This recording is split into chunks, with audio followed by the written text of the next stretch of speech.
Welcome to TruthStream. We are here once again with Trent Shuford from Healthy Beings, and we're going to be talking about something that a lot of people may not either know about or want to talk about, but we need to talk about it, and that is the world of parasites. Scott, anything else you want to? Well, I'm just saying, Trent and Healthy Beings have really been an enormous force in our lives recently. They've changed our lives, I think, in many ways. Yes, And yeah, like you said, no one wants to talk about it, but it's a must. you're chock full of them. So let's just get down to business. That's right. Trent, first of all, tell us about the problem, and then later tell us how we can fix it. And welcome to the show. Thanks for being with us, Trent. Yeah, and again, thank you, Scott and Joe, for inviting me here. Health and wellness, prevention, really, something about optimal health and elite performance. Healthy Beings is designed to really help people get to that next level. And when we talk about optimal health, something that, is not something we normally talk about. It's parasites. And I know it's new as far as it's something that's really on the radar. Many people are talking about parasites. And, my goal here today is to just share with your audience the value of going through a parasite cleanse. What does that mean? I'd like to actually go through, just let's look from a historical point of view in America. Where do parasites actually come up in the radar in medicine? And how does it show up? And is parasites a risk? I mean, do we really have to even worry about it? So today I'd like to cover some of those things around parasites and kind of discuss the possibility of taking the next step with your audience and look at doing a parasite cleanse. Today it's something that everybody should be doing. And it's really something in other parts of the world they do. They do it on a regular basis. But in America, we've missed out on what it means to actually remove parasites out of us. And it's an interesting conversation because, many people don't want to think about parasites. It's just one of those things we don't think about. And so today I'd like to discuss that with you guys. Well, part of this, for the audience, this is an invitation for you all. Joe and I are going to be participating in a parasite cleanse that has an awful lot to do with a moon cycle. Yes. That's coming up where this is going to be extraordinarily effective. So that's why we brought Trent in right now to talk about this, because we're prepping for it. This is a big deal. Trent, can you tell us about the moon cycle and how that has an impact on our efforts here? Yeah, parasites are interesting, and we're definitely going to climb into that discussion in several other pieces. But the moon cycle is interesting because it is an activation of parasites. And parasites have a direct relationship to the maybe even the impulses that we go through. So, hate to say this, but there might be a space where parasites are actually influencing our psyche. It's kind of interesting both on full moons and how human beings kind of maybe have some reactions both at the hospital and the police station and just amongst each other during full moons. But we're going to just kind of climb into what are the cycles? Why would we actually do a parasite cleanse around the full moon?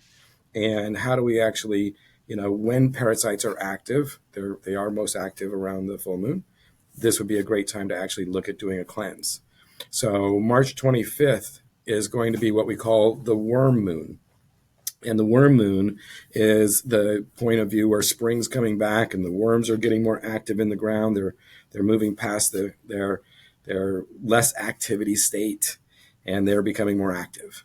And so the worm moon on March 25th is an invitation to everybody to join into a cleanse, into a parasite cleanse.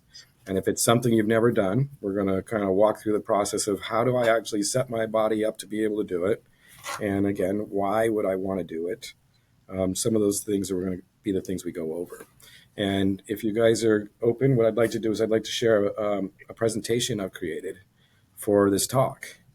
And we can go over I what would love that. And I'd like to also say that, gentlemen, this could improve your marriage, your relationship. I mean, like Trent touched on, parasites have an awful lot to do with emotions. And yeah.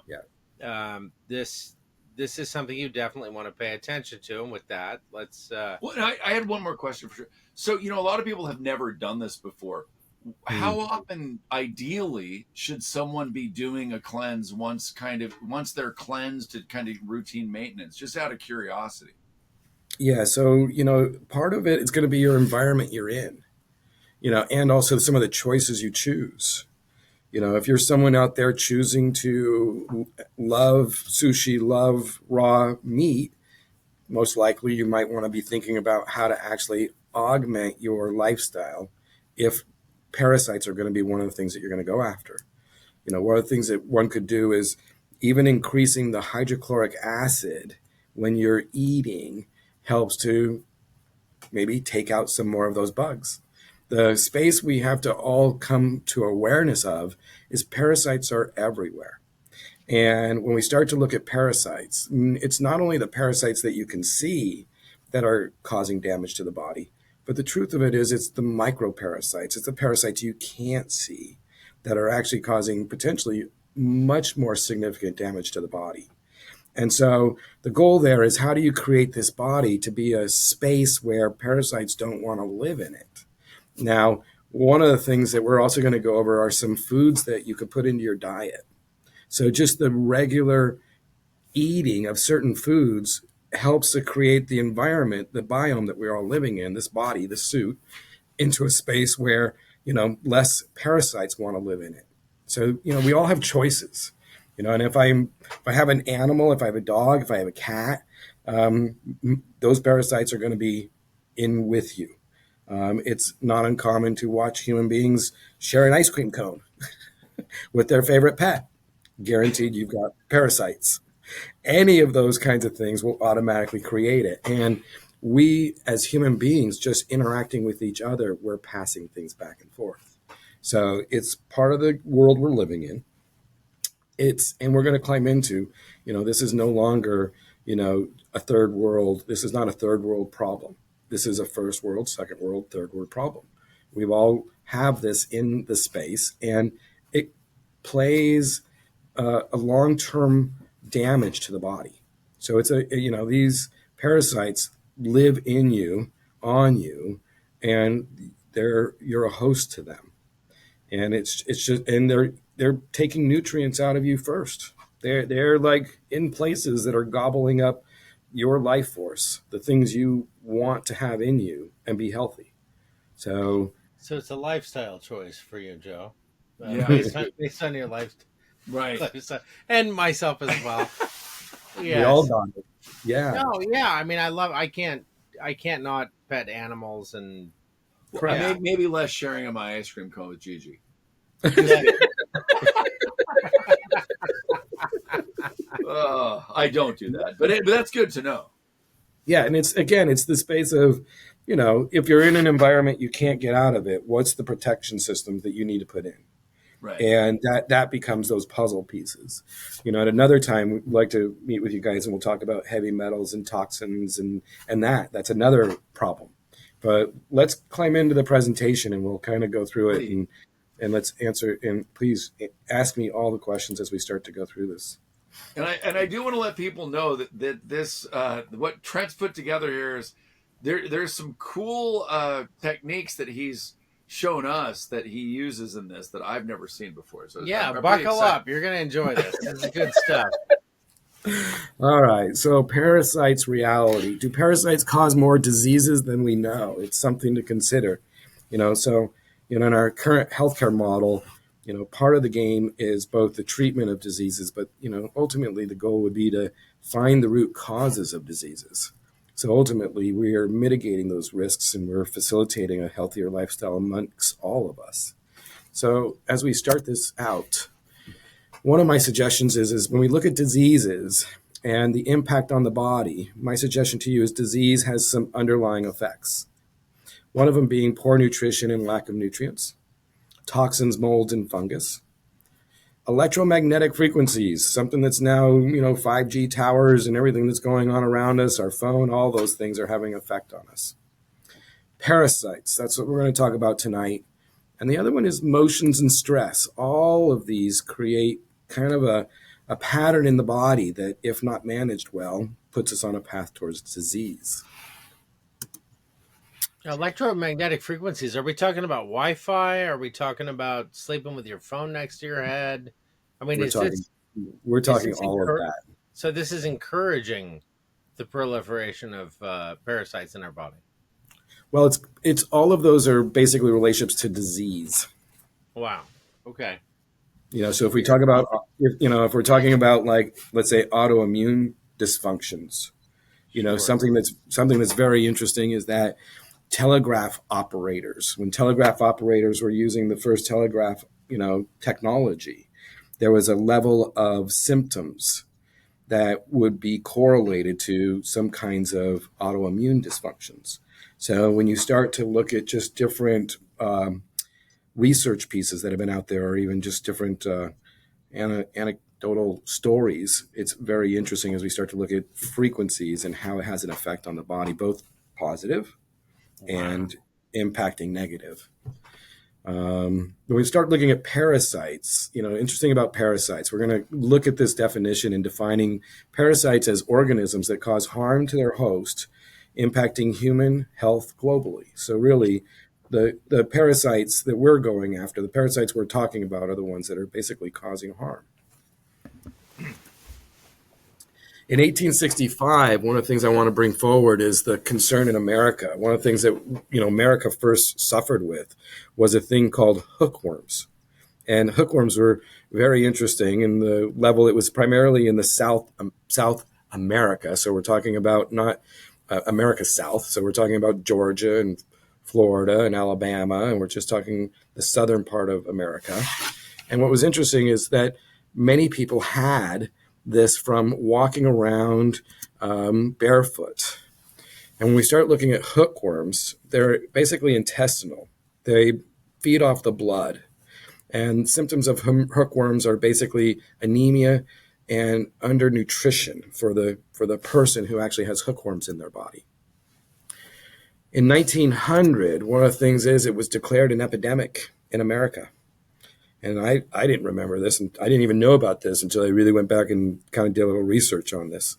But the United States was facing a significant issue with hookworms and started a whole campaign on addressing hookworms within a public health environment. One of the things that people were stereotyped with in the South was this idea of laziness. And there's a direct effect from the hookworm as it relates to people being lethargic. And so inside of it, one of the things I want to bring forward is the idea that hookworms don't, or not hookworms, but just parasites don't just necessarily feed off us. They also can impact the emotional state. They can actually drive us to have cravings and affect us in a variety of ways if we're not aware of how these hookworms or how these parasites live in us. Inside of it, when we start looking from 1901, what I found was very interesting is that John D. Rockefeller climbed into the hookworm situation. He actually established a medical research in order to look at this hookworm problem. And the Institute became a leading biomedical research center conducting research in physiology, pathology, and bacteriology, looking at what was the causation for this. In 1902, Mr. Rockefeller put together what was called the General Education Board, and this board was designed specifically to help in the South. Inside it was aimed to tackle the poverty, school system, and bringing people's health up. And inside of it, the organization was about improving the education, and it played a significant role in promoting educational reform and getting people educated regarding, like, for example, hookworms, that it's a direct relationship to one of the places they were having this was around outhouses.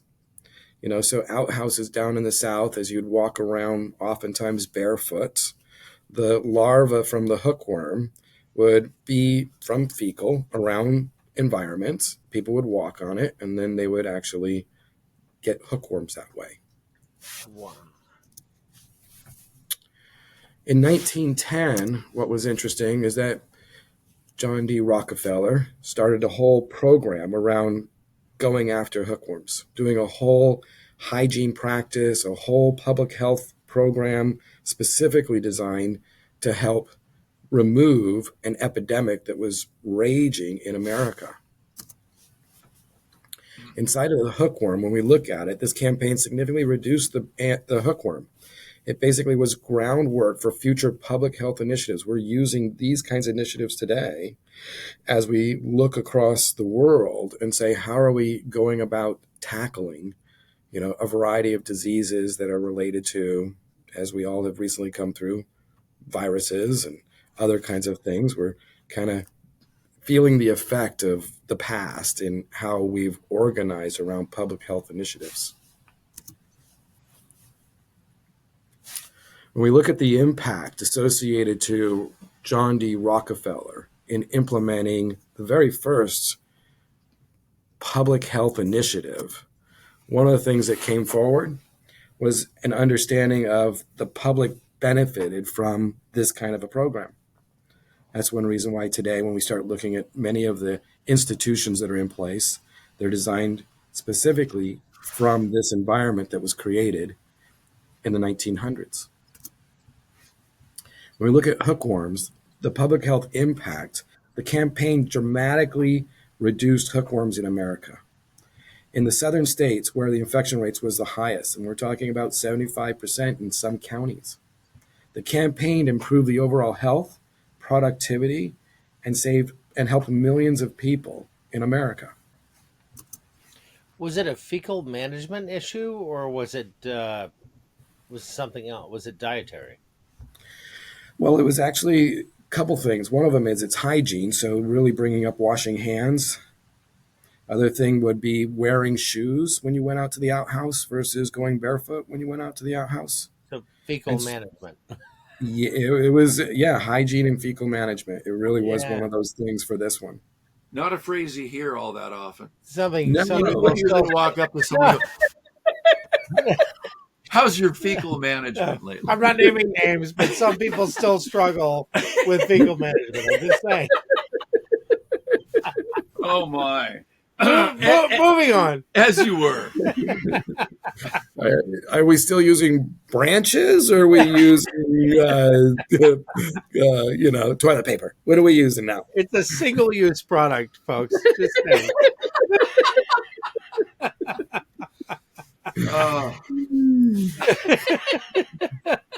Please. Well, at least we're making this entertaining. Yes. Well, the big thing, one of the big takeaways is a public health campaign that's really with us today. I mean, it's throughout many environments. The health infrastructure that came out of this basically was the coordinated of public health interventions, leading the development of more structured public health initiatives. And this, again, is something that we see throughout the world today as a key strategy, helping people out of sickness and disease. Rockefeller, basically for him, the outcome for him was a legacy. The legacy that he received was basically an increase in his value at the time. And what's interesting about Rockefeller is in 1906, his company, Standard Oil, was going through the process of potentially being broken up. And by 1911, basically a few months after this, he gets the communication that his company is going to get broken up into over 30 different companies. So building his credibility and his legacy was one of the pieces that actually came out of the investments into these establishments, these foundations. Rockefeller Hookworm campaign helped to solidify his role inside a foundation. So it's the Rockefeller Foundation, something we hear quite a bit. When we look at him, he created a path forward. And what we're going to be showing is the path forward inside of health and wellness, or primarily medical. What happened in the medical side? Because after this, there's some significant changes in our medical system that occurred. And so inside of it, the future from the Hookworm campaign was really establishing sanitary practices. It became the future for public health, both in the United States and internationally. So The flexor. a Go ahead. parasite initiated a program to fight parasites. Pretty much. Exactly. I mean, when you really start to look at this, it's kind of like we're in playbook. It's like in the 1900s, there's a playbook, and MySpace. I think we just went through the same playbook again. Right. When you really start to look at this, and Wow. what's interesting is the guy that helped get this going for Rockefeller. His name was Frederick Gates. So you've got John D. Rockefeller being supported by Frederick Gates coming up with this idea of going after the public health initiative of the hookworms. Now, Now, was that the Yeah, relation yeah. to That another name sounds Gates? familiar, Trent. Is yeah, that again, that's the reason why when you really start to look at this stuff, it's kind of like, wow, this is an interesting world. It's kind of like spin and repeat, spin and repeat. right? So that Gates is, I imagine, related to Bill Gates. I don't know. I haven't Okay. gone down the family tree. All I can Okay. tell you is it's very Some interesting for that folks to look into. Please comment below. Spoiler alert. exactly. So Hello, if people have time, who Gates. Yeah. is the Gates connected? Yes. Well, from this piece, I mean, I don't know how many people know of the Flexner report, but the Flexner report is very interesting because the Flexner report brought both it basically created a change in healthcare. And inside of it, it brought forward the institutions that Rockefeller was putting together, the defining of what medicine is and what medical procedures look like and the standard of it. Basically, all these efforts that he put together defined what a medical school was like. And so, what we have from the Flexner report was an action taking place that if you didn't meet certain standards, your school and or your practice of care would be closed down. It's kind of interesting. So Sounds kind of familiar. yeah. So it was politically charged. Yes. When we look at the transforming of it, the Flexner report had a profound effect. The closures of eclectic and homeopathic medicine schools, decline in osteopathic and chiropractic schools, kind of put it on the fringe, and marginalizing of holistic and preventative approaches. This all started in 1910. Wow. And when you get a sense of it, it's kind of like it decreased the number of African Americans that were graduating, decreased the number of females that were graduating at that time. Medical schools in Maine had to close. Medical school education in the United States and in Canada had to meet new standards that were coming in. And this all came from the Flexner report. And it was supported by Carnegie as well as Rockefeller from two different sides.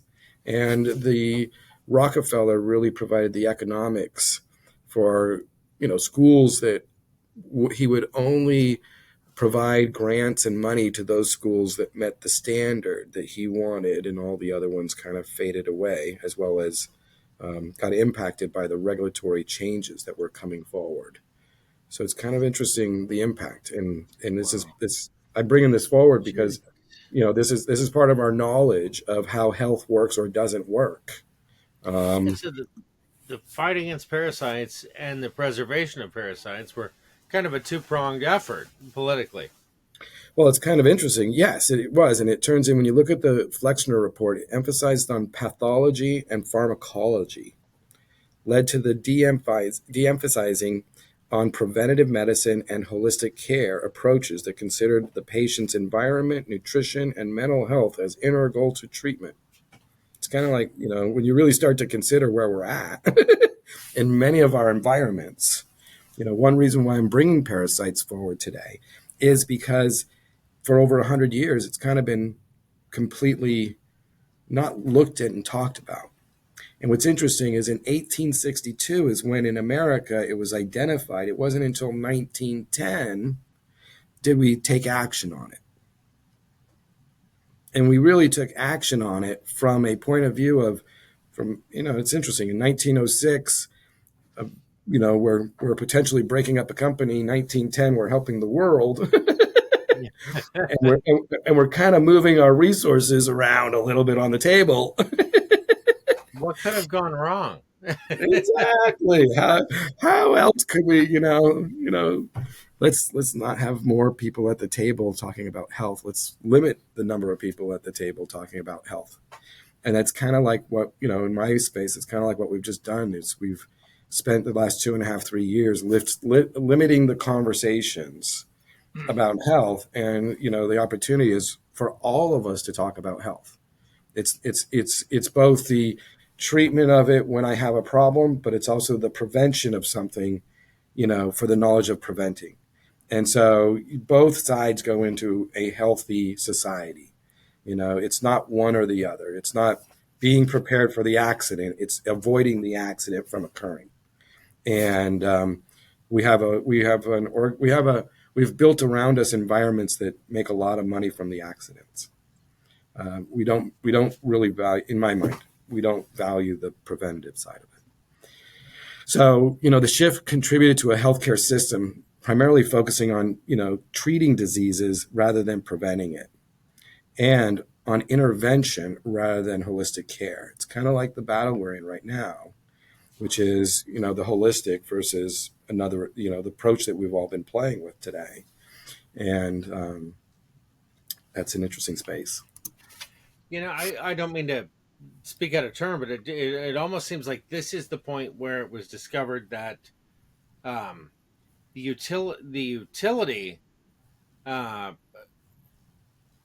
what am I trying to say? The utility of a parasite, if you're fighting the will or the strength of a human being, and that's an obstacle to your control of a human being, the parasite suddenly becomes useful. Yes. And to be encouraged for certain agendas, I suppose. Yes, I mean, again, I think we've created a world that waits for the specific opportunities and then does many things to expand profitability on what we're saying is helping human beings suffering, while we're also maybe sometimes putting them back into more suffering. It's an interesting circle that we've created in many areas of our lives. And I'm hoping and praying that we're all getting to a point saying, "Hey, this stuff doesn't work," and the world's for all of us getting smaller because there's more of us, and so the opportunity now is not necessarily competing, but cooperating, and cooperation means listening, and listening to different people and different points of views, versus the closing down of communication and the avoiding and even to the point of putting my hands on my ears, my hand on my mouth, and my hands on my eyes. We're getting to a point. Exactly, we're getting to a point where it's becoming something of reality, versus actually knowing how to listen and see and speak and do it in a way that values everyone.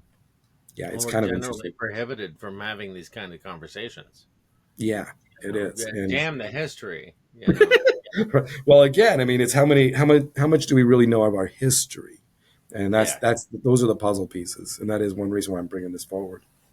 Yeah, and here we are in 1913. 1913, two interesting things came out for Mr. Rockefeller. One of them was the foundation got started, and that foundation has been an impact. It's been it depends on where you look. Positive impact in the world, also sometimes maybe repressing some thoughts or some ideas in the world. It's maybe a little bit of both, and that's my opinion. Yeah.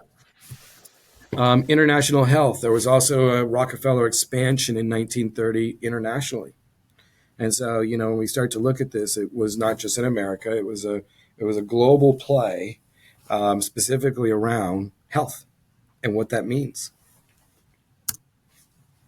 In 1916, what was interesting is we expanded into Johns Hopkins. So Rockefeller was actually defining what a hospital looks like.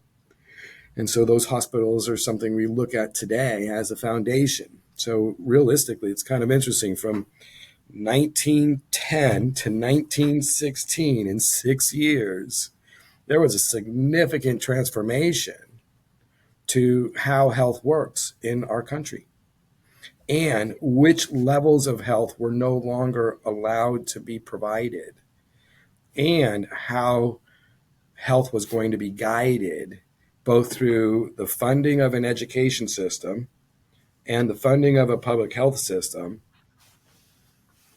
from hookworms. It all came from hookworms, which is Wow. kind of interesting. We took a epidemic, and not we, but the whole system was organized Oh, in that sounds America familiar. and moving forward. Hey, you take a That's parasitic condition and you expand it to a greater parasitic enduring condition that we Right? enjoy Huge today. operation. Yeah. Wow. No, there is, folks, really There's some ruminate parallels ruminate here. on that for a moment, because What? this really is a key turning point. It's I interesting stuff. love that we're discussing this, because no one talks about this. When did it happen? How did Right, it happen? Right right, now, this is what we're talking about. Thank you, right. Trent. So Yeah. the two puzzle pieces is we've surrounded ourselves with a healthcare model that tells us things, tells us, our health. It gives us our status of our health, but it's not from prevention, which is an interesting puzzle piece here. So it's really about treatment, pharmaceutical, and it really is treatment, from a surgical point of view. But that's what we've got today, or that's where we've come from. 1916, 1946, the CDC was established. Wow. Now, again, what's interesting about the CDC was established, primary goal was eradicating malaria. Now, we're talking about the disease control, Center for Disease Control. 1952, guess what they did? They eradicated malaria. I want you to get a sense of how quickly, within 6 years, we can change the education system and we can build a whole new, healthcare model, public healthcare model. And in just a few years, we can also eradicate malaria. Now, again, what's interesting, the eradication of it was one, draining ponds and swamps and things. The other one was using Draining DD. swamps, you say? Yeah, no, it's very interesting when you go back there in the 1940s to 1950. Yeah, they didn't have a problem going out there and we're going to drain this area. There's too many Hey, mosquitoes. before we go any further, I just want to point out how critical 1947 was. Because here we are in 1946 with the establishment of the CDC. 1947, Hillary Clinton is born. We'll just take a moment. The OSS became the CIA. Right. Right. I think the NSA was established. I mean, a lot of critical shit that is affecting our It's a life big year. today started in 1947. And in 1946, here's the CDC like, hello. Exactly. So there's a Yeah. huge shift. We see the Rockefellers involved. We see a lot of these figures. They will continue to reemerge, I imagine, as you go through this presentation, and certainly as we understand our history. But 1947 was a pivotal year, and Aleister Crowley was very active during that year as well. We can go on and on and on about 1947. I just wanted to point out a couple of features because, Jack Parsons was very involved in the rocket program and Thelema, and there was a big shift in the military-industrial complex. There was a lot of Nazi, association with our intelligence agencies. This all happens in 1947, which is the year following the advent of the CDC. Please continue, Trent. Yes. No, and it's all when you start to, again, I've been asleep my life not knowing the history. When you start climbing into the history of this, it's really interesting on two things. When the will is there, how quickly things are resolved, and how, the willingness not to actually point out the problems and solve it. We've got these two problems going on. When power wants to solve a problem, it gets solved quickly. And when power doesn't want to solve the problem, they elongate it for a really long time, that I think is part of this problem here that we've got going on. Yeah. But And malaria, again, continuing was this interesting emerging. in the way that it was eradicated. And I'm just kind of bringing up a conversation. CDC was formulated specifically to get malaria gone. What's interesting, too, was I forget what it is. There was an organization before the CDC that was a military organization specifically around malaria. The CDC was an outcropping of a military created program. And what's interesting is, again, how quickly its initiative got resolved. Its initiative was going after malaria. It resolved it. So then the CDC really moved in more into after the malaria got resolved, it really moved more into kind of being there, helping out the public, part of the public sector, part of that public health establishment that has grown up around us with an intention of dealing with, disease, supposedly, from my point of view. What's interesting is that when we start asking the question, we're now looking at 100 years from 1860 something to about 1960 something. We're looking at 100 years going, hey, is the only parasite in the world that we've got to be concerned around being hookworms, and we've solved it? I mean, is that it? Are we done? Is that it? I just don't quite get what we're doing as far as our, solving problems game going on with healthcare. Like, let's solve problems. So that's my question. Have we done that? I don't think we have. 1976, it was interesting. That was our first outbreak in the United States post-malaria for the CDC.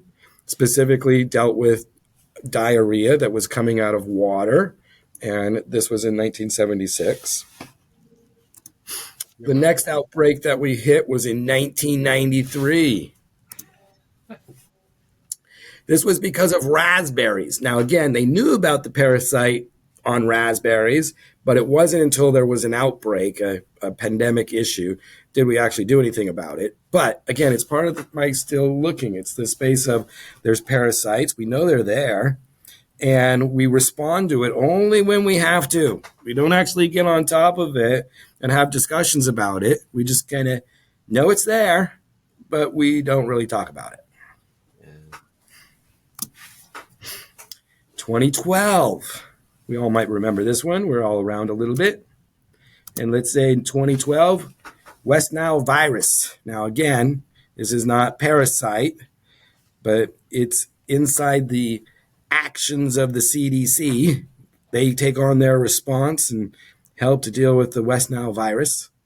And again, what I'm really highlighting here is the CDC and their ability to identify diseases, and get on top of them and be a resource for the public health sector to know what kinds of things we need to know about. And again, I'm an advocate for believing that parasites are one of those things we might want to know about. And Trent, wasn't this the impetus for the Gates? Again, we're talking about Gates, people. The Gates program to engineer mosquitoes, which they've recently, just in the last year, deployed en masse. But wasn't it 2012 when that program really went into high gear? Yeah, and again, I mean, I think it's interesting. I think, isn't it, if someone could do a Google search, isn't this last year or maybe even year before, we've had some first-time malaria outbreaks associated to Right. the lower states of America. I mean, again, that's just, I have no clue. I'm not the one out there pushing anything, but it's just interesting. It's a wake-up interesting thing. But whatever you do, don't take hydroxychloroquine that cured malaria over and over and over again, because that's a hazard to your health. Right. Exactly. Even though they won a Nobel Prize and they had 70 years of efficacy, and it's insane. But anyway, moving forward. Yeah. So really, I'm bringing up the question, what about the parasites? I mean, I guess my question ultimately on parasites is, in America, we're watching diseases. We're watching a variety of diseases occurring. We're watching more and more people in 100 years, change. I think I was looking at a statistic like over 100 years ago, it's 1 out of every 100 people would have cancer. Today, it's like 1 out of every 3 people will have cancer. So, so when we're discussing these effects associated in 100 years, are we actually getting healthier or are we getting sicker? And inside of it, I think we all can take our own stab at what's going on. And inside of it, are we all just feeding a complex, a medical complex here? And are we feeding it because we don't have the knowledge that we need to have to actually address our bodies well and really understand how our bodies work? And I get a system that when I'm broken, I can walk into it and it can fix my leg. It's another thing to have a system share with me, how is it going to reduce my disease risks? Like really reduce my disease risks. And, if we've been on this planet for thousands of years, pharmacies have not been on this planet for thousands of years. So somehow we've managed this thing inside this for a long period of time. So let's go into arguably maybe a little more effectively than as of late, right? Given the numbers. Yeah. So I want to bring a little bit of a reality check here. Let's just look at some reality for a second. I know it's hard sometimes, but there's a big misconception. If you walk into your healthcare professional today, your physician, your doctor, and you ask them about parasites and should you be concerned about parasites, the answer you're probably going to get back, a large percentage will sit there and say, you're living in a first world country. It's not a problem. You don't have to worry about it. Meanwhile, if you start to ask the next question, which is, yeah, but I know, my vet's talking about deworming my dog or deworming my cat. I mean, why is it appropriate deworming my cat and dog, and yet I'm touching them? Would I be at risk for that? I mean, we don't climb down these conversations in a very logical way, or sushi, or the food that's flying in from third world countries that are being grown on, soil with fecal and things like that are not necessarily so clean.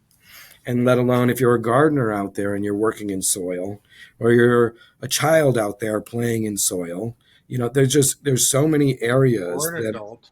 Or adults. Yep. I mean, there's so many areas, but we don't have these discussions. We walk into our healthcare professionals and just try it. But I would believe that most people would sit there and say from the physician, you live in the first world country, you don't have a problem, you don't have to worry about it. I don't know if that's true. But you got some suspicions, right? Parasites are everywhere. I mean, so it's like, there's a problem. If we start looking at parasites, they cause internal damage, and some of it, you're going to get a sense of it. You'll be able to feel some of it, and some of it you won't be able to feel.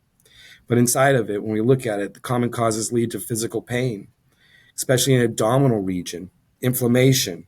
Now, inflammation is interesting because oftentimes today we're all talking about inflammation. And the analogy I would use is imagine a house and you got fire as the inflammation. And in the house, there's a smoldering fire somewhere, but you can't see it somewhere in the walls.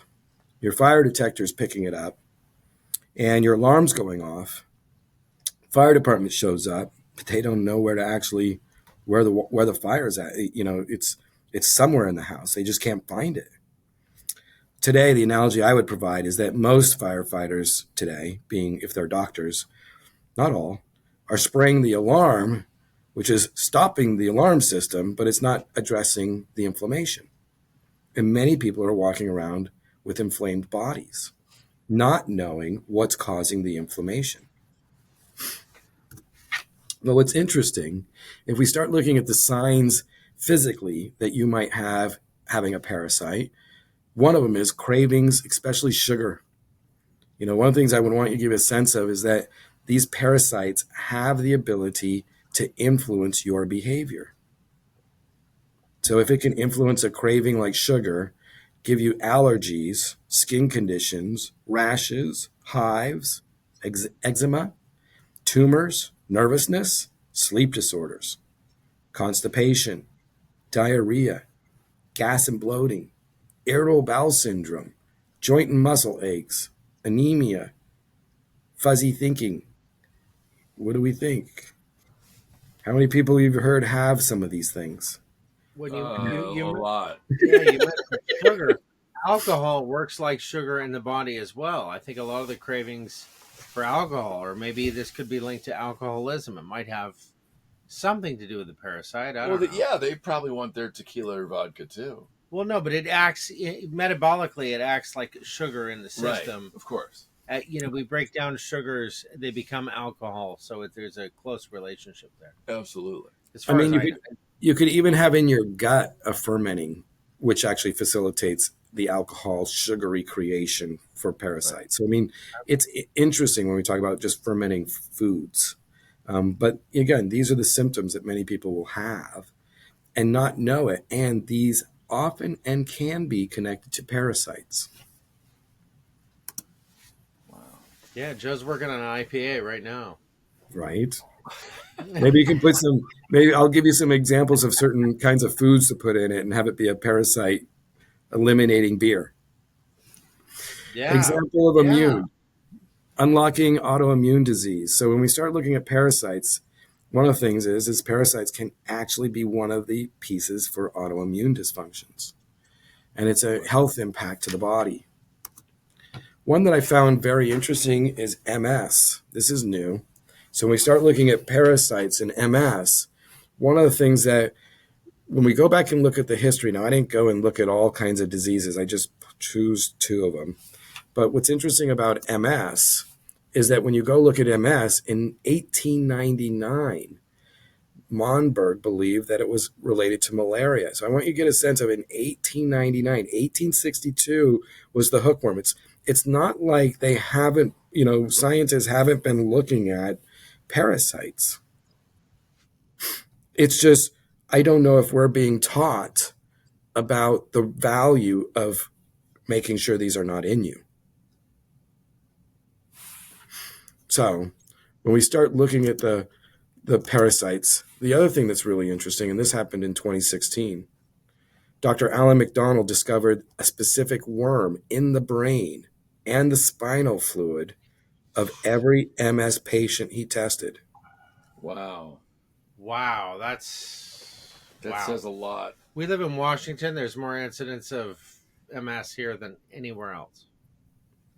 And again, it's when we start to consider parasites as being the underlying cause of this. Now, one of the things that we sit with a system today that's designed 100 years ago. And we can all choose whether it's working in many levels, because one level it might not be working is the way it's not allowing certain information to actually flow through in order to find problems. When we actually look at Dr. McDonald using a highly specific molecular beacon DNA probe, he basically looked at 10 MS patients through autopsy, and all 10 of them had the parasite or the worm. And inside of it, you can actually show with the arrow where this one's actually mating. They're actually mating and having more worms. 10 Now, out of 10. this Where, is where this are is they a found are they found all over? Or are they found in certain areas? so what's interesting. Well, you're talking about parasites or these ones? These ones specifically. Well, The brain, right? what's interesting, if you go do an MRI, what'll happen is through the MRI you'll see plaque. And from what I understand, and I could be wrong here, but what I understand is they went in and looked at that plaque, and what they found in there were these parasites.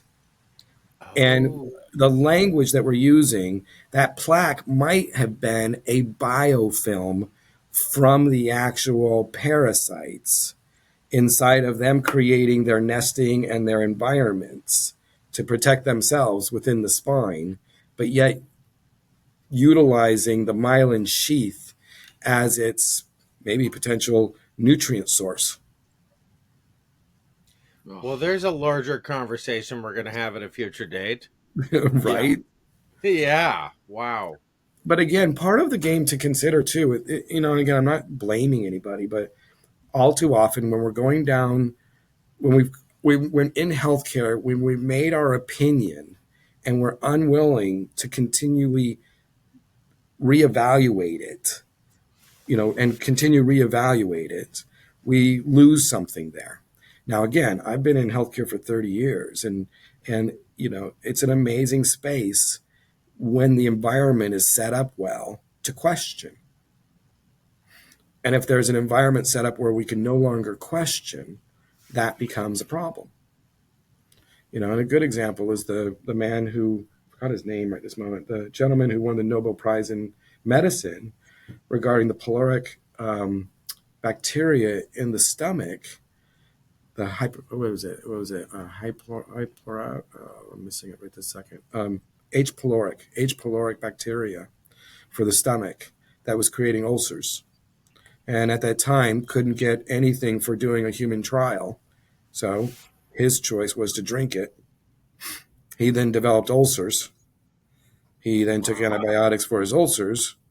He then wrote his paper and demonstrated the fact that H. pylori actually facilitated ulcers in the stomach. And he's got a great, speech with his Nobel Prize in medicine, speaking to the fact that, he wouldn't recommend this for others to do the same thing. Right.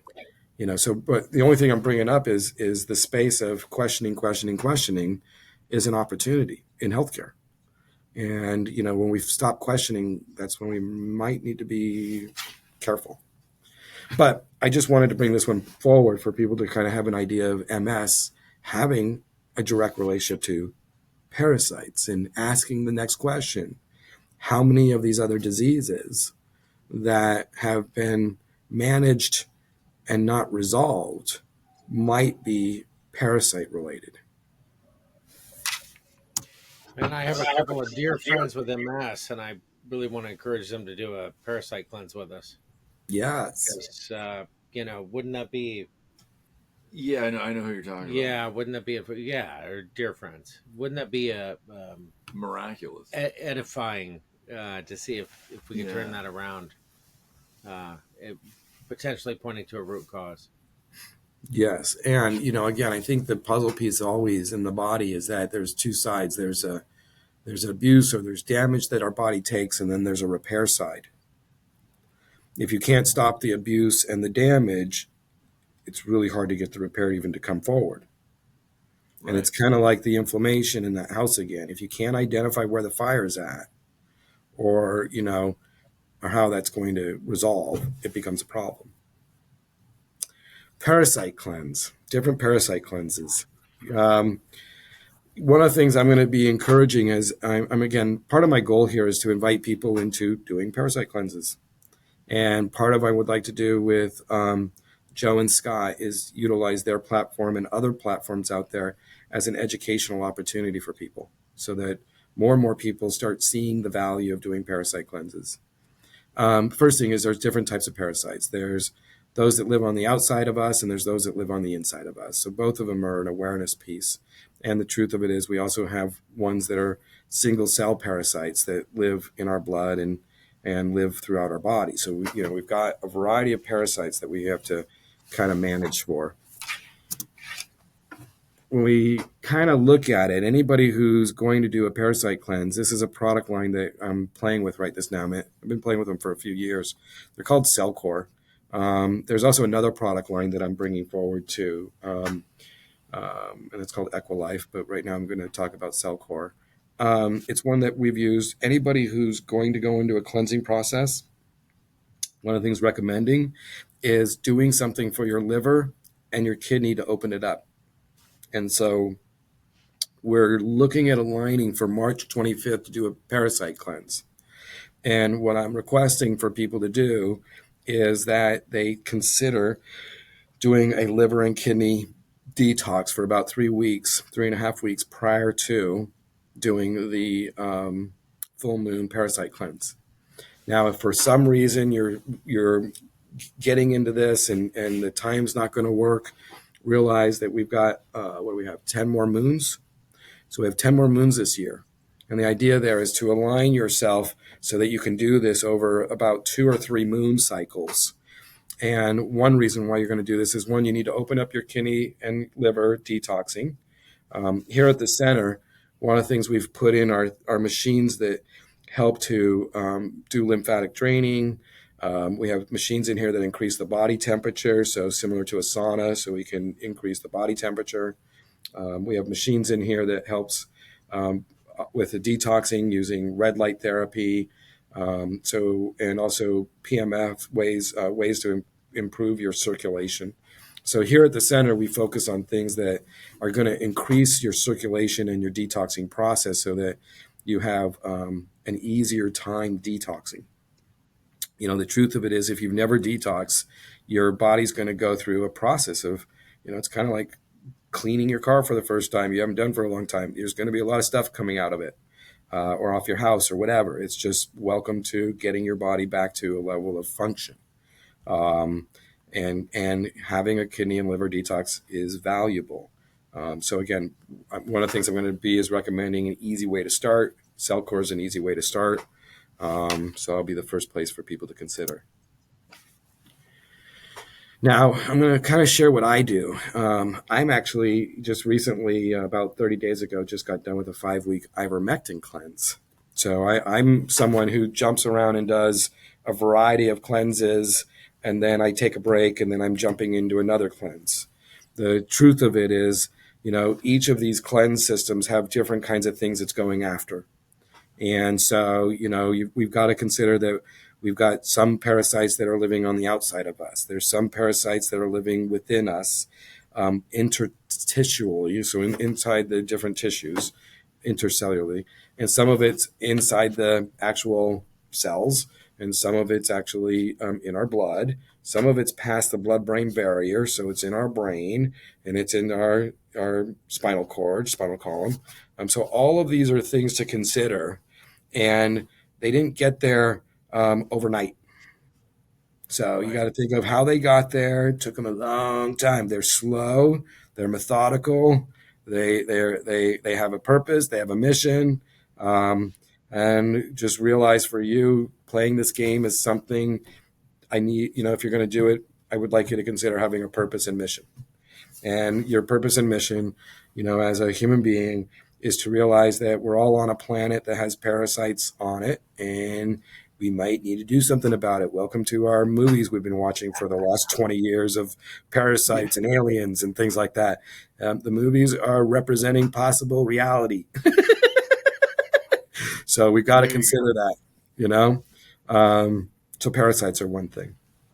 Part of the goal here, go ahead. I was just going to say, Joe and I are going to participate in this parasite cleanse. Pretty excited for it. Side effects might include breakups and divorce, just so you know. But but in the end, you're gonna be better for it. Trust me. Exactly. No, but in all seriousness, Joe and I are really excited to join Trent.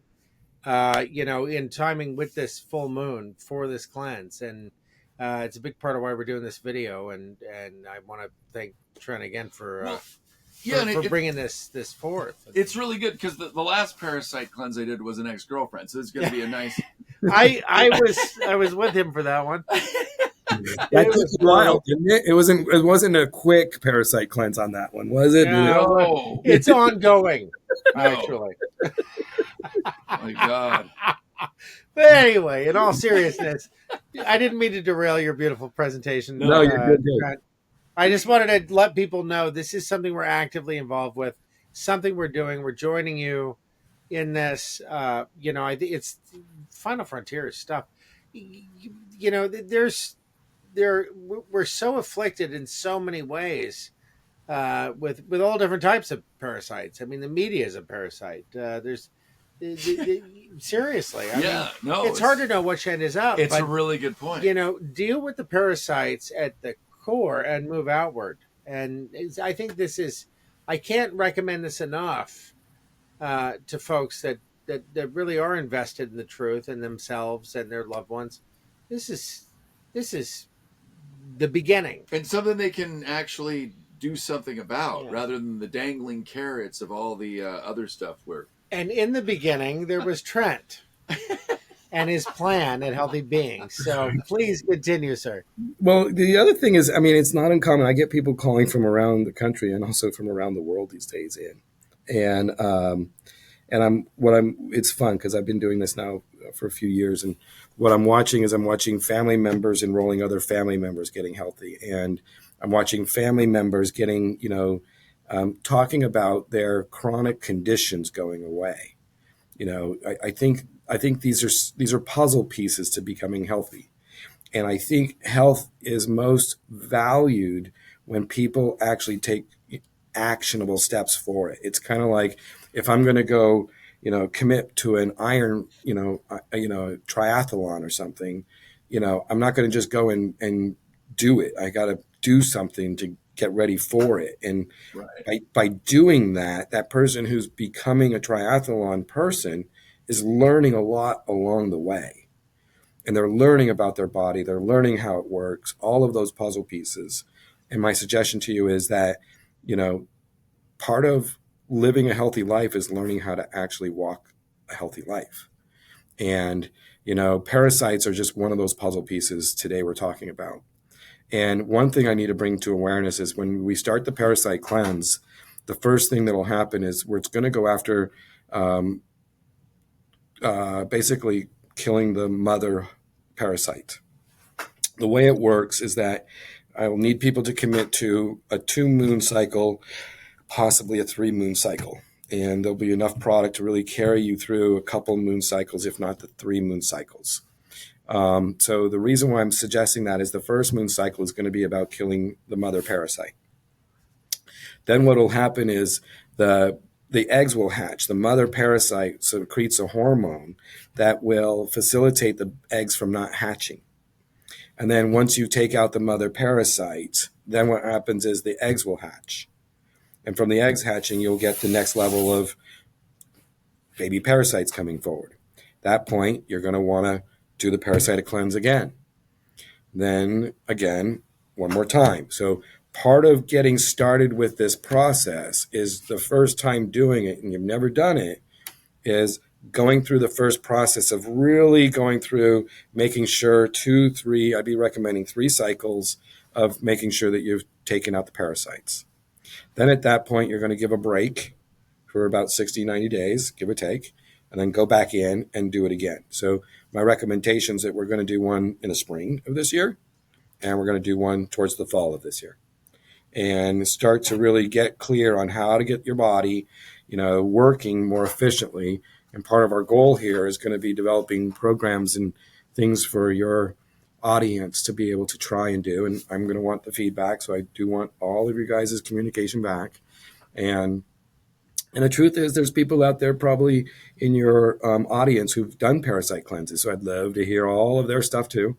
Want to hear about anything anybody has got as far as secret sauces, because part of our goal here is not competition, it's cooperation. And so I'd love to get feedback and ideas that we could share amongst all of us for increasing and improving getting healthy and longevity.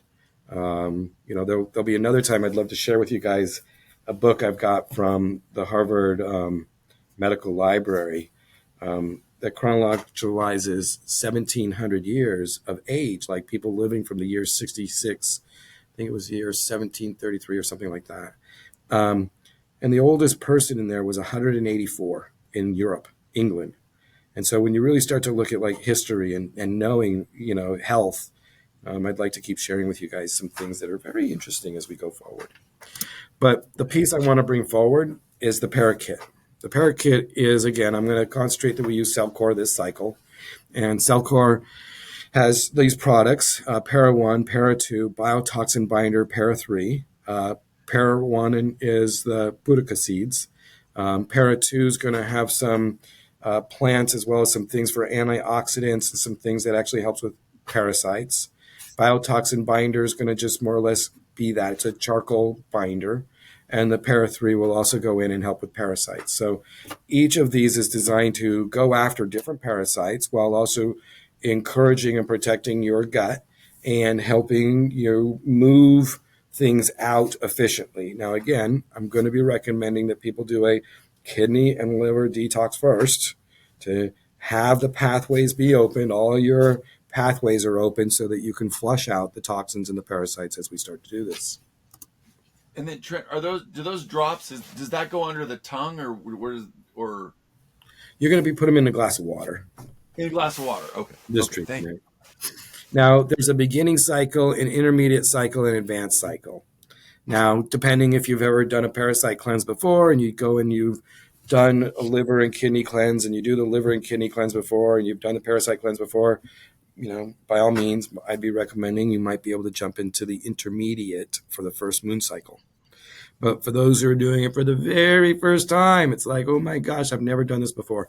Your goal would be to start with the beginning moon cycle. That's basically done over 3 days. The intermediate is done over 5 days, and the advanced is done over 7 days. So what happens is the advanced, you're just uptaking more product over the full moon.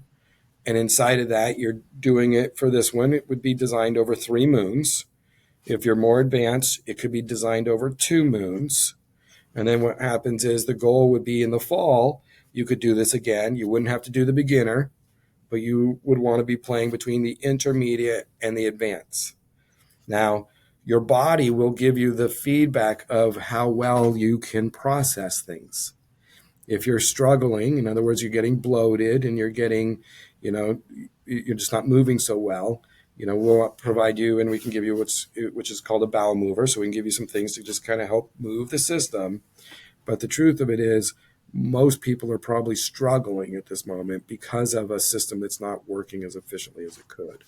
And so part of our goal here is to get the body working more efficiently by taking out some of the pesky critters that might be inside there, facilitating it not working so well.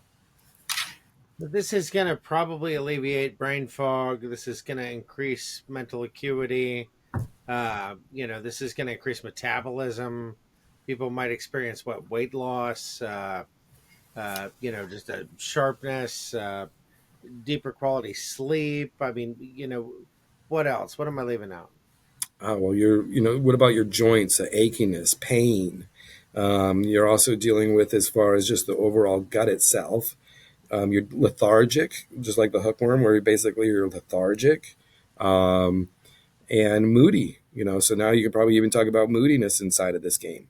There's so many effects to these creatures that, realistically, that's the reason why, look at my blood work. It's inflamed, but I don't know what's inflaming it. There's just many, many things that are getting in the way of this thing. You could save a relationship with this, not just, what my previous comments as a joke. No, this really is. I spent a lot of years with a girl that was, a lot of her disposition had everything to do with her biology. And I knew that. And it was extraordinarily difficult to live with. Right. And eventually, I stopped living with her. But yeah, no, but I'm and serious. Everyone else. A lot of people suffer from this. They really do. It's they're not themselves. The whole point is be yourself. Right. The whole point is you're designed to be this healthy, beautiful being. This healthy being. Hey, there it is. And this is kind of the path you take to get there, right? Well, I think this is one piece. When I look at the body today, and it's taken me 30 years to walk around the circle of the body multiple times, I would leverage the fact that I think parasites definitely is an under managed outcome for health. I really, with the people that are doing it, homeopathics, naturopathics, even some chiropractors. But I think what's really fun to watch is parasites, I think, are being taken on just by the community of the world. I think that's where the fire is actually starting more than in the medical side. I think that it's people are sharing in the understanding of the value of it by people getting healthy, by getting parasites out. I think that's one of the puzzle pieces that's going on. If we look at the other puzzle pieces like toxicity, molds and fungus, I think that's another one. And my suggestion to you is that also changes people's emotions. Yeah. Mercury is an example of something that's called the Mad Hatter, and it's people going mad. So there's toxins that influence people. And then my suggestion to you is, we're not, as people, it's also learning how to process our emotions. We've been doing, we've got that in ourselves. But wouldn't you say, Trent, like a lot of the conventional methods for dealing with a lot of these symptoms, uh, you know, part of the problem is we don't look at the root cause, but symptoms, they're counterintuitive. It's like antibiotics and the mess that creates in how we deal with bacteria. Like we talk about with Heather Holmes, like parasites. I think they're batched right in there. This isn't a one and done. This is a process. Correct. And, there's a space of this, which, healthcare, healthcare has its wins and it has its losses. It has both. And one of the pieces in its losses, from my point of view, it's the way we've in order to learn about the body, we've segmented the body. So, it's like now today, it's really, from my point of view, it's functional medicine doctors. It's, um, doctors who are putting together the whole body back together, looking at the whole functioning system of the body, not parts of it. And I think that those physicians in that section, integrative practitioners, functional medicine doctors that are interested in looking at all the metabolic pathways and how they all play off each other for health.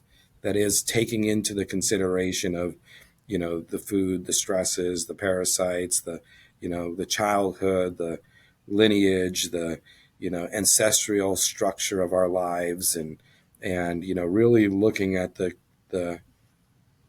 the magnificence of the human being, not from as parts, but really as a whole, is the key. And I think that the more the individual does that, the better. Because, I think there was yeah, I sometimes need people to help me, but the truth of it is, when I know how to help myself, I'm going to be better. And if I have the knowledge to help myself, that's going to be better too.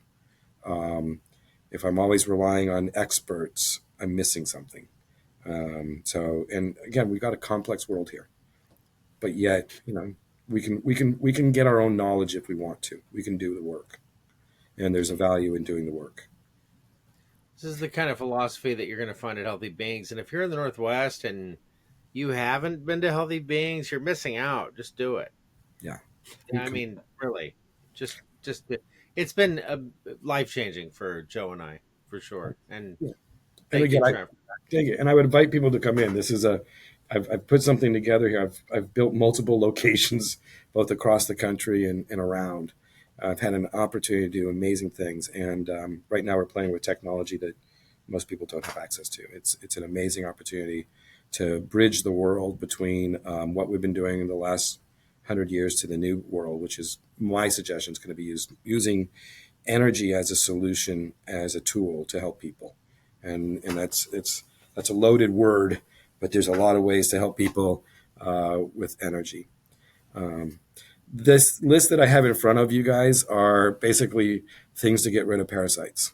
There's a whole list of more food, and the truth of it is, some guy out there said, "Let thy food be thy medicine," Mr. Mm. Aristotle. And so, I think we've lost what it means to have healthy food. I think we all can talk about the food that is not as healthy as it once was. Really interesting about seeds. Even there's a whole conversation about cancer reduction using and eating seeds. For was it B19? I forgot which one that is. Um, Seeds here, like when you're using papaya seeds, uh, uh, parasites don't like papaya seeds. And so, when you start to look at some of these pumpkin seeds, if you put pumpkin seeds in your diet, just on a regular eating pumpkin seeds, it naturally will help to reduce parasites. So, one of the things I think we're missing is understanding which foods do what and how do I put it in my diet on a regular basis. So, food is a puzzle piece to our overall health. But again, I think there's a piece missing there given what we know about food. Right. Well, Trent, how can people if they want to jump in and do this, what's the recommendation as far as getting involved? So here we go. So here's to help. So what I've got is I got a QR code here. You guys can take a picture of this QR code. It's going to take you to the website. The website, we've outlined a page that really speaks to the full moon cleanse and how it's going to work. And we're offering a 10% discount associated to individuals who want to come and try it out and take a look at it and see how that works for them. Again, basically, we're going to help anyone get through it, ask questions, do all those good things. In a second, I'll pivot to the page so we can go through the page and see what that looks like. And let me do this here real quick. Sorry. But the real conclusion I just want to bring you guys to is that we all have parasites in our body. We all do. It is nearly impossible to not get parasites. You can't live on this planet and not have parasites. People benefit from doing regular parasite cleanses. So again, I'm going to recommend doing a cleanse. Recommended to do a liver and detox first. Incorporate foods that help get rid of parasites. These is just the building blocks. And it's just an ongoing basis. You're never going to be done with this one. Just welcome to doing it. Get comfortable with it. And if you have a dog or cat, they go through it. Well, guess what? We should be going through it too. And so, it's just part of the process. Welcome to it. Any questions there for you guys? I'm going to jump over and get the page pulled up so we can see that. No, so if someone for some reason is watching this on their phone and they don't have the QR code, Yes. Can they just plug TruthStream into a certain page? Yeah, I mean, maybe you'll have to help me figure out, maybe making a link down on your guys' TruthStream piece. Yeah. There we go. Well, because we know that comes up where people are watching on their phone and they're like, oh, I can't take a picture of the QR code. Yeah, no problem. Yeah. So if we can create that link there, that would be great. Cool. What we've done is we've come in and 1 second here. Let me hit this over here. Can I ask you, before we go too far, the moon aspect of this? Yeah. I don't think we really elaborated on that or the importance of that. Do you want to tell people why we're timing this with a certain moon? Again, the conversation that sits here is the moon has an effect on parasites. So they become most active in a full moon cycle. And so what we're doing is when they're being most active is when we're setting the body up as a way to take out the parasites. It's really that simple. That's what we're doing. There you go. Okay. Good. So that's why we see some erratic behavior around the full moon. Yeah, Joe and I bartended long enough to tell you there's a whole lot to the full moon thing. Exactly. Well, Scott's had to deal with People just get me on a full moon. Well, that's true. And also a long list of, the women in your life are particularly sensitive to moon cycles. I think people can get a sense of this. If it's not resonating, you're just not paying attention. And I'm sorry for you if that's the case. But anyway. Yes, exactly. So we created a page for people for the full moon cycle. And inside of that, basically, we're explaining what the parasites do, how to unlock the benefits, basically why we're doing it around the full moon, the worm moon. Nice. Again, there's going to be, if you can't make the 25th, here's all the moon cycles that we've listed out that we really want to coordinate it around. Explains how it works. The Jumpstart kit, just push here. You can go to the store and you can buy it here at a discount. We're going to also, anybody who joins, we're going to be giving them an information associated to things you can be doing on the full moon. So certain teas and certain things you'll want to take or just enjoy taking. Again, no sugar, no alcohol. This is a cleanse. And then, what we're doing is basically using the Cellcore product this time. Later on, I'll ask people to change the actual product. So we might alter the product so that we're going through different kinds of cleanses just to kind of first time through really clean the body out. That's going to be the most efficient way to really take care of the areas. We're going to talk about renewal, embracing renewal once you've done it, how you actually, prepare the body and have a stronger, healthier body. So all of this is available at Healthy Beings. So it's healthybeings.com. And for this one, it's right under solutions. You'll find this right under the health concerns called the full moon parasite. And as a company, we have many, many things that you guys can participate in order to become healthy. So thank you very much. Yeah, and folks, I've never seen integrity exemplified more than in Trent and in Healthy Beings, his creation, and I mean that. And Joe and I will keep you posted on our results. We promise no photographs of anything that we pass, but we might mention it. Oh God. Because hey, we all got parasites, right? We all have parasites. So, yeah, and thank you, Trent, so much. We aim to help people out, and it's a real honor to bring people like you forward to do just that, to help people out. Yeah, Well thank said. you. Thank you. All right, we'll hang out after. We'll have the links below, everybody, and please, follow us. We have our link tree, and we'll probably be taking snippets of this and little short versions and getting it out there for people to get to the point of some of these things, because some people want to know this stuff. I mean, Exactly. it's great to have elaborate stuff, and it's great to have stuff. There's aforementioned photographs may appear on TikTok. TikTok is ripe for that kind of thing. There you go. Yeah. But not here. Okay, just so you know. All right, everybody. Take care. Trent, hang out afterwards. All right. Love you. Cheers. Thanks. Bye-bye.